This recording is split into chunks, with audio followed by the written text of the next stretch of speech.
So, the 2022 NFL season has finally come to a close, and originally I was planning on making a complete season review video, but since I have a lot more exciting projects and content on the channel coming up from my extremely huge, widespread, and diverse fanbase, I decided to just do a playoff review video. Did I take the fast way out of a season closure video? Maybe, but that's only because I want to focus more on the other niches on this channel as well, while also keeping the NFL a priority. I hope you know that it makes me very sad to have let down the 10 people that watch my content, but yeah, even though these playoffs were admittedly not the most interesting and definitely could not top last year's edition, there were still some great moments that we saw. The Jaguars' incredible comeback, Mahomes playing on one leg, and even Christian Mccaffrey at quarterback in the championship game. These playoffs definitely gave us the yearly adrenaline fix we always expect to get from January. So today, I'll be looking at the entire 2023 playoff saga. But before that, a quick word from our sponsors. No one. Let's get going. Wildcard weekend was probably the most eventful of all the playoff rounds, and in this round alone, we saw quite a few surprising results, and some heavyweight failure. Or maybe heavyweights that were just frauds all along. We started off the weekend with an NFC West rivalry game between the Seahawks and the red-hot San Francisco 49ers. Comeback Player of the Year Geno Smith and his Seahawks just scraped through to the postseason to face off against Mr. Irrelevant Brock Purdy, who is yet to lose his first professional start so far. The game started out pretty even-keeled, and the Seahawks looked to give San Francisco a run for their money, eventually getting out to a 14-13 lead, and then conceding a field goal to make the halftime score 16-14 49ers. Then, the floodgates opened. For the Niners, not Seattle. Brock Purdy and the offense finally got into their rhythm, as a Seahawk field goal would be the only opposing points they would allow, en route to putting up 25 unanswered points and creating a 41-17 scoreline. The Seahawks would try their best in garbage time, but it was nowhere near enough, as the 49ers moved on to the next round with a convincing 41-23 victory against a team they were expected to beat. Cheer up, Geno, you did well. The night, however, was just getting started as the 10-7 Chargers marched into Jacksonville to take on the Jaguars, who had come out on top of probably one of the worst divisions in football. People didn't give the Jags many props to come out on top of this game, but what the Chargers did to Trevor Lawrence and company early on was nothing short of merciless. 5 turnovers in the first half alone, led by 3 interceptions from cornerback Asante Samuel, with the explosive offense and Justin Herbert taking advantage of every opportunity they were handed, taking the team to a 27-0 lead in the second quarter.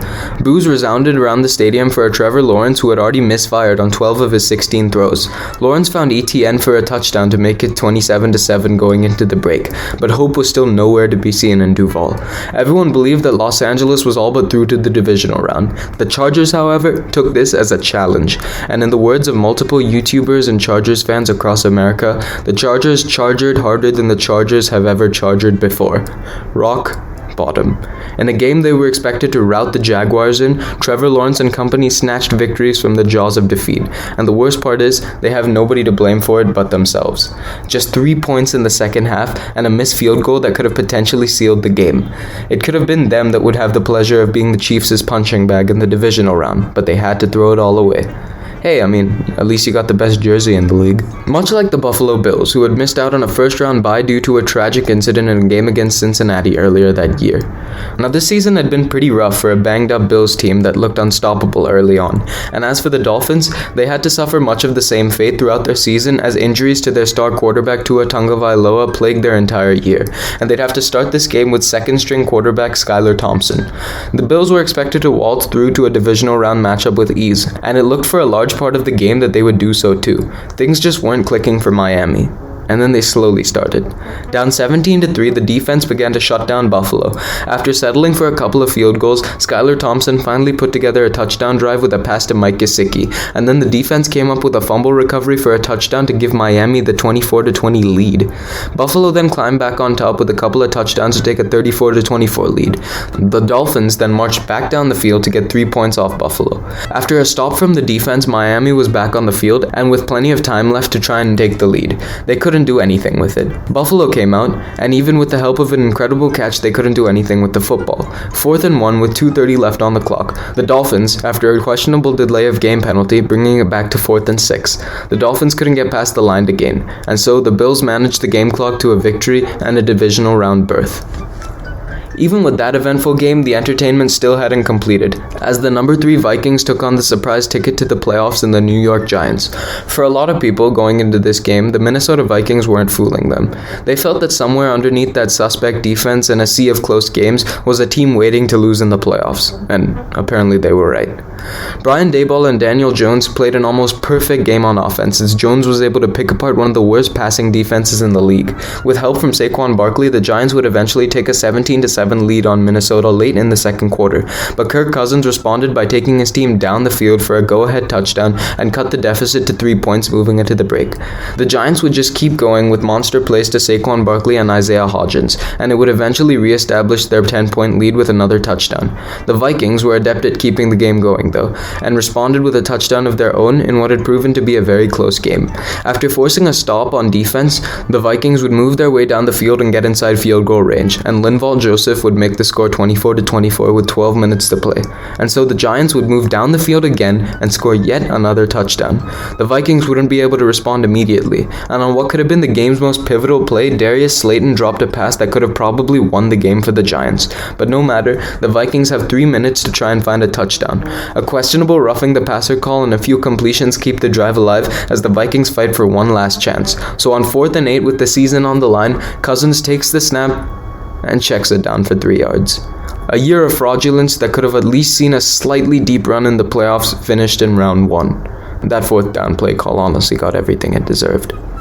Super Sunday had one more game left as the Baltimore Ravens traveled to Cincinnati to play a game against the white-hot Bengals. And as with most games, one of the teams was heavily favored over the other, and this time that team was the Bengals, as they were expected to bury a Baltimore football team who were without Lamar Jackson and a number 2 quarterback that hadn't yet proven himself on the big stage.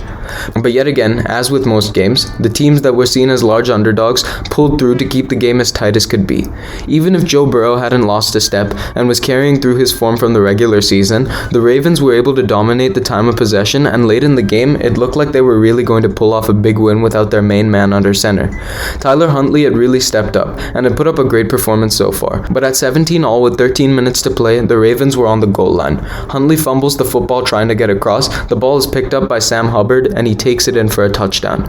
After that, there was still time, but the Ravens couldn't make the most with their opportunities, while their defense kept them in it to give them one last chance to tie the game with 3 minutes on the clock.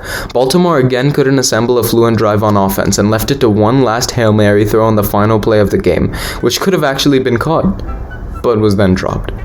A devastating and frustrating end to a season filled with ups and downs, but with that heart attack out of the way, the Bengals were into the divisional round.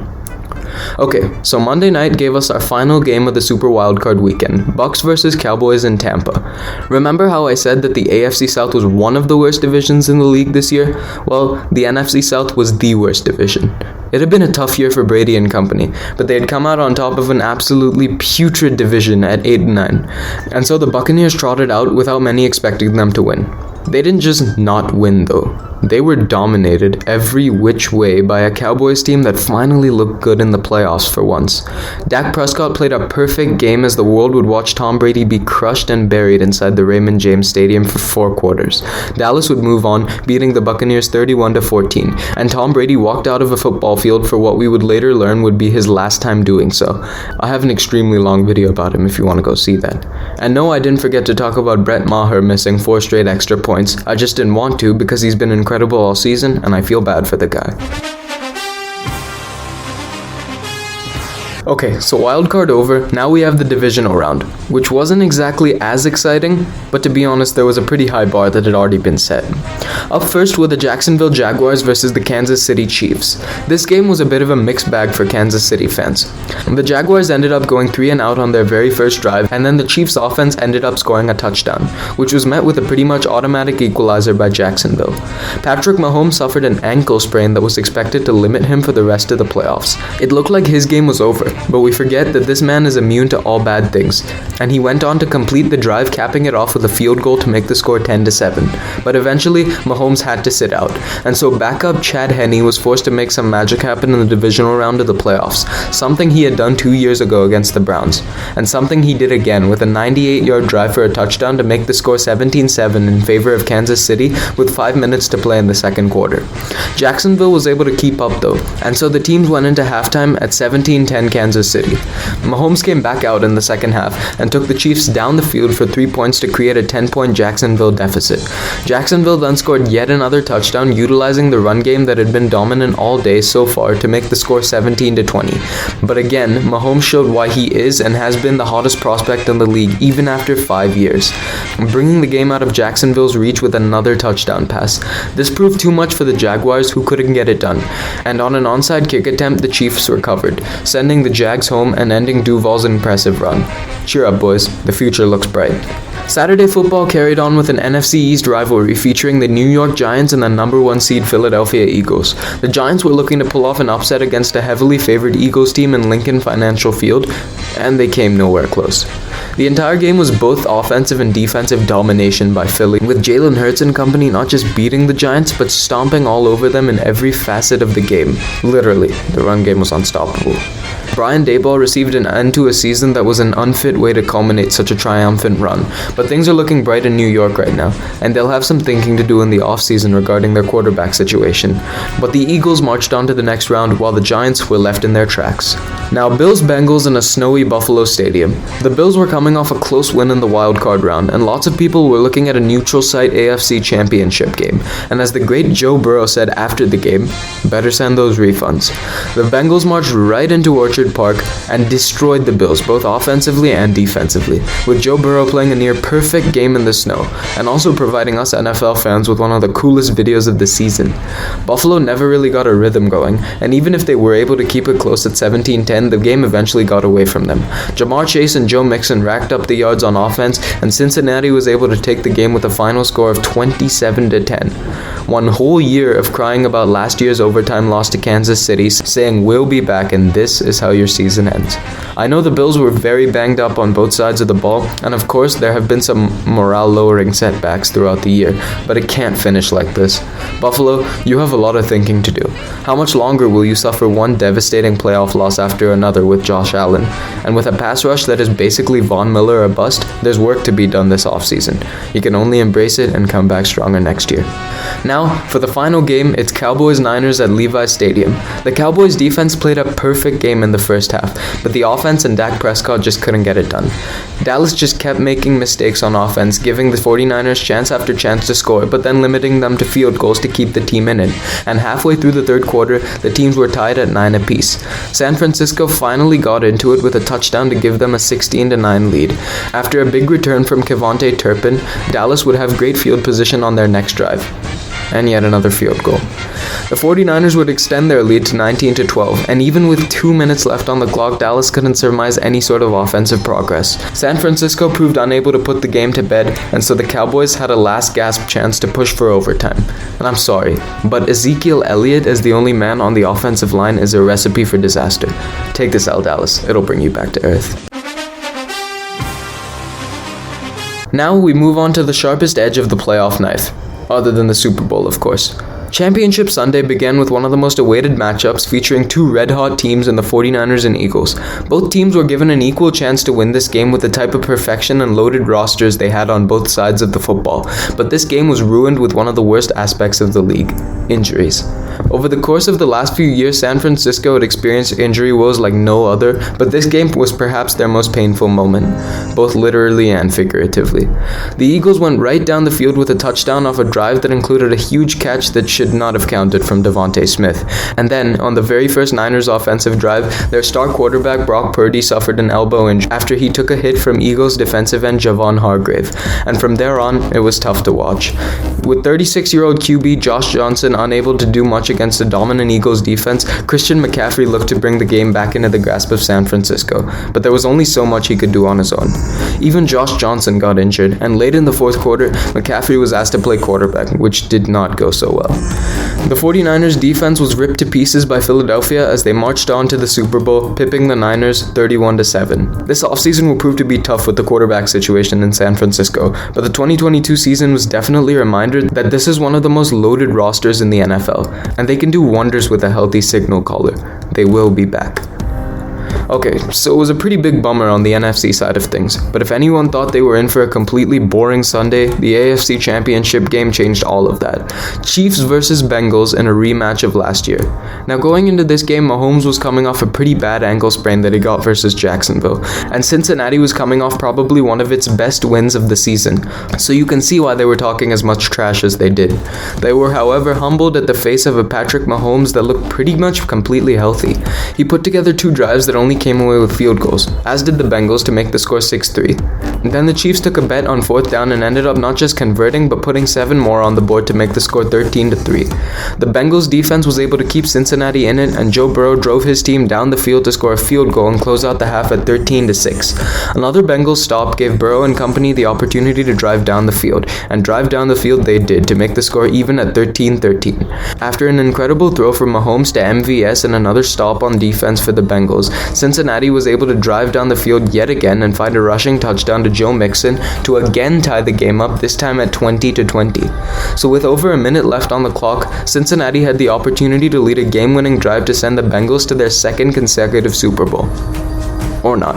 The Bengals are forced to punt it back with 39 seconds left, and Sky Moore gets a huge punt return back into Bengals territory. Then, on 3rd and 4, Mahomes was found scrambling out of the pocket. He's pushed out of bounds, and it looks like this game is going to overtime. If not for an unnecessary roughness call on Joseph Osei that cost the Bengals 15 yards and gave Harrison Butker a chance to send Kansas City to the big game with a 40-yard attempt. The snap is good, the kick goes up, and it is good. Kansas City would move on to the Super Bowl to face Jalen Hurts and the Eagles. I've always loved the Bengals under Joe Burrow for playing with a swagger and being afraid of no one, but for all the talk about Burrowhead and even having a city mayor insult your opponent, you got exactly what you deserved. Now, Super Bowl 57 was probably the best Super Bowl I have seen, if not the best ever Super Bowl. 2 of the league's great offenses in the Chiefs and the Eagles engaging in endless battle for 60 minutes. The difference, however, going into this game was that Philly had both a great offense and a great defense, whereas Kansas City had an average defense and an offense whose centerpiece was limited due to an ankle injury that he was playing through.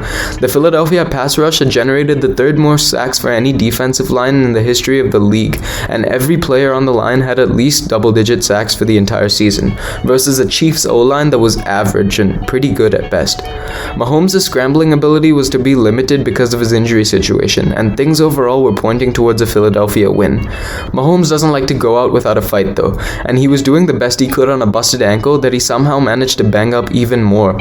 On the defensive side of things, Kansas City wasn't able to limit the explosive Eagles offense, as A.J. Brown and Devontae Smith, coupled with the power run game, were able to pick the Chiefs apart and get on the board early, leaving Kansas City in their dust.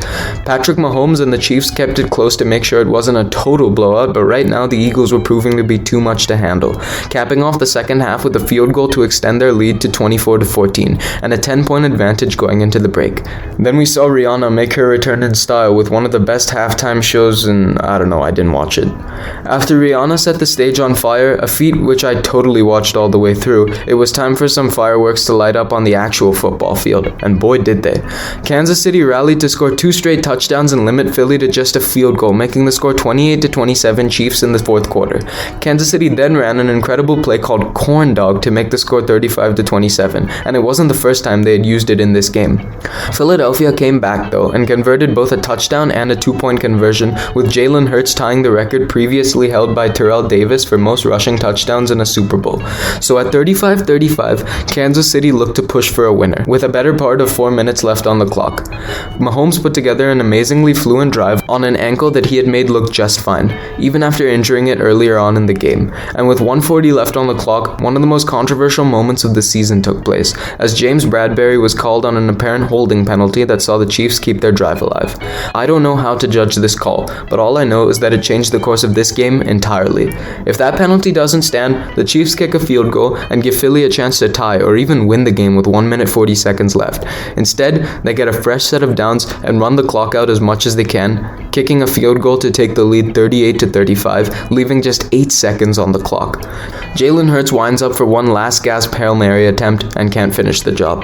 The Kansas City Chiefs are Super Bowl champions for the second time in 4 years, and Mahomes adds to his already Hall of Fame caliber resume. It's coming back to Kansas City. As for Philadelphia, they can pat themselves on the back and congratulate themselves on a job that was nearly well done. Honestly, all the pieces are in place for them to be a top NFC contender for the years to come. That is of course what we thought 5 years ago after they beat the Patriots and company, so I guess we'll just have to wait and see. So that's it.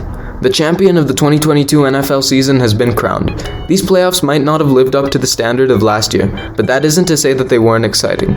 You have to love it when every single one of your inhibitions about an NFL team start to arise during the regular season and just get confirmed when that team goes out of the playoffs in crushing fashion.